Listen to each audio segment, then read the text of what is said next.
সরকার থাকার পরেও মব হলে বুঝতে হবে অথরিটি হিসেবে রাষ্ট্র ফাংশন করছে না। এটা তো আপনি শুরু থেকে বলেছেন। শুরুতে বললাম যেটা মবই অথরিটি, সেটা একটা ব্যাপার। তো সরকারকে যদি অথরিটি আকারে নিজেকে প্রমাণ করতে হয়, অবশ্যই এগুলি বন্ধ করতে পারতে হবে। এই ব্যাপারে কারো কোনো দ্বিমত থাকবে না আশা করি। এখন নতুন রাজনীতি বলতে আমরা যেটা বুঝি, যে প্রশ্নটা আপনি করলেন সেখানে যদি আসি, দেখেন 5 তারিখটা কেন ঘটলো, এই যে অভ্যুত্থান, এই অভ্যুত্থান নিয়ে আমাদের গর্বিত হওয়ার কোনো সুযোগ নেই, এটা গর্বের কোনো বিষয় না। কারণ আমরা 54 বছরে এমন একটা রাজনৈতিক ব্যবস্থা গড়ে তুলছি যে আমরা আমাদের বাচ্চাদের সেভ করতে পারিনি। পৃথিবীতে গাজা স্ট্রিপ ছাড়া আর কোথাও এত অল্প সময়ে এত অল্প বয়সী বাচ্চাদের এভাবে গুলি করে মারা হয়নি। হ্যাঁ, এত অল্প সময়, সেটা গাজা ছাড়া আর কোথাও হয় না। তো এই ঘটনা নিয়ে উল্লসিত হওয়ার কিছু নাই, গর্বিত হওয়ার কিছু নাই। এটা আমাদের কালেকটিভ পলিটিক্যাল ফেইলিওর। আমরা সেটা যখন না আপনি বলছেন, কিন্তু নেতৃত্ব নিয়ে তো ভাগাভাগি শুরু হয়েছে। নেতৃত্ব নিয়ে ভাগাভাগি হইলে বুঝতে হবে সে আন্দোলনের শত্রু। এই আন্দোলনের ক্রেডিট একমাত্র পাবে শহীদরা, এবং এই আন্দোলনের সাবজেক্টিভিটি হলো প্লুরাল, এর কর্তা সত্য হলো প্লুরাল, যেটা আমি বারবার বলছি। এবং ঘটনাটা কি ঘটছে? ঘটনাটা ঘটছে আপনার একটা নতুন ঐতিহাসিক কর্তাসত্তার আবির্ভাব ঘটছে। 15 বছরের ফ্যাসিবাদে তো ফ্যাসিবাদ আওয়ামী লীগ কি? আওয়ামী লীগ তো একটা নফসানিয়া, যেটা আমি বলি, এটা চরিত্র। আপনি জামাত করেন, বিএনপি করেন, অন্য করেন, জাতীয় পার্টি করেন, আপনি আওয়ামী লীগ হইতে পারেন। যদি আপনি মনে করেন ঘুষ খাওয়া, ঘুষ দিয়ে বড় চাকরি নেওয়া, কোনো সমস্যা নেই।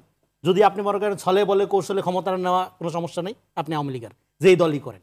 ফলে এই যে আওয়ামী মডেল সব জায়গায় ছড়াই আছে, এই মডেলের অন্য দল করলেও মনস্তত্ত্বে আওয়ামী লীগ হতে পারে, আচ্ছা। ফলে এই যে আওয়ামী মডেল, এই যে পাওয়ার ক্যাপচার্ড বাই মানে কতগুলি এলিট এবং লুটেরা, মাফিয়া চক্র। হ্যাঁ, ফলে আওয়ামী লীগ তো কোনো রাজনৈতিক সংগঠন না, এটা একটা লুটপাটের সিন্ডিকেট, এটা বুঝতে হবে আপনাকে।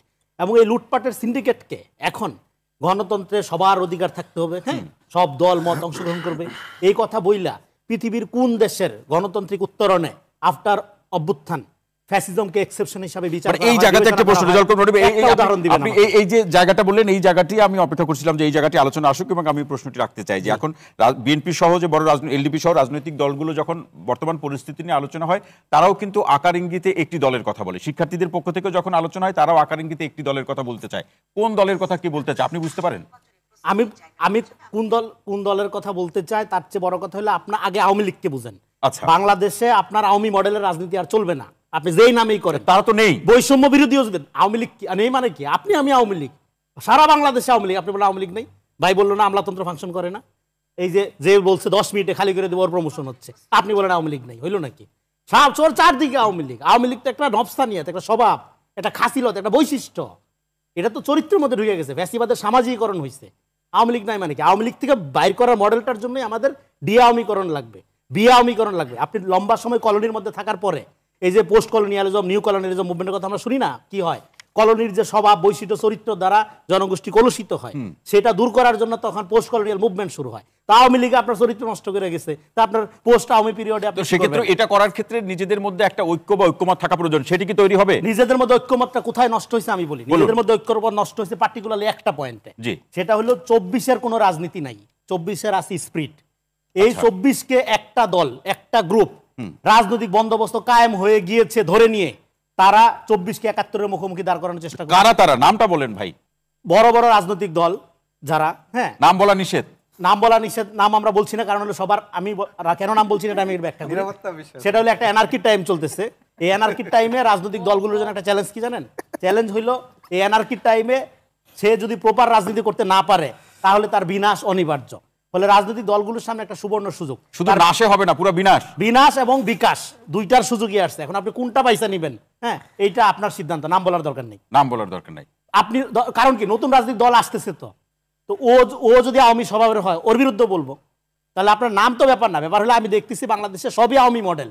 আওয়ামী লীগের মডেলের বাইরে রাজনীতি যাবে কখন? যখন এই country without Awami League. BNP এখন যা বলছে রাষ্ট্র সংস্কারে তাদের যে 31 দফা আছে, সেখানে কি আওয়ামী মডেল দেখছেন? বিএনপি এখনো পর্যন্ত একটা গণতান্ত্রিক আন্দোলন করছে। বিএনপি 15 বছর আগে যে আন্দোলনে ছিল এখন ওই আন্দোলনেই আছে। সে একটা সুষ্ঠু নির্বাচন চায় যেখানে মানুষ ভোট দিতে পারবে।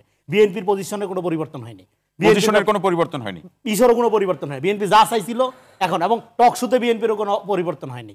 বিএনপি কেন হয় নাই? আগে একজন আওয়ামী অধ্যাপক থাকতো, একজন আওয়ামী সাংবাদিক থাকতো, একজন আওয়ামী উপস্থাপক থাকতো। এখন থাকতেছে হলো ধরেন একজন আপনার ছাত্র প্রতিনিধি, একজন নাগরিক প্রতিনিধি, আরেকজন ধরেন বিশ্লেষক, তাদের 3 জনের টোন এক আর বিএনপির টোন এক। বিএনপি এখনো মোটামুটি একই জায়গায় আছে, একই বিএনপির জায়গায় কোনো আছে। উন্নতি নেই। জি। হ্যাঁ, তো আমি আপনার শেষ করি, বলতে দেন একটু পয়েন্টটা। তাহলে বাংলাদেশের এই যে আওয়ামীময় মডেল, এর থেকে আপনাকে বাইর হইতে হবে। এই বাইর হওয়াটা 5 তারিখ কি করছে? 5 তারিখ সমস্ত রাজনৈতিক দলগুলোর জন্য একটা চ্যালেঞ্জ আকারে হাজির হয়েছে। এই চ্যালেঞ্জ যদি তারা মোকাবেলা করতে পারে তাহলে তার রাজনীতি বিকশিত হবে, নাইলে তার পরিণতি আকারে 5 তারিখে রইল। এখন তাহলে আওয়ামী লীগকে আপনার বুঝতে হবে, আওয়ামী লীগকে ডিল করতে পারতে হবে। তাহলে কথা যেটা বলি, ওই যে ওই কথাই রইল, সেটা হলো আপনার রাজনীতি, যে কোনো দল, নতুন দল যারা আসবে, প্রত্যেকের রাজনৈতিক ভবিষ্যৎ নির্ভর করবে আগামী দিনে আওয়ামী লীগকে কে কিভাবে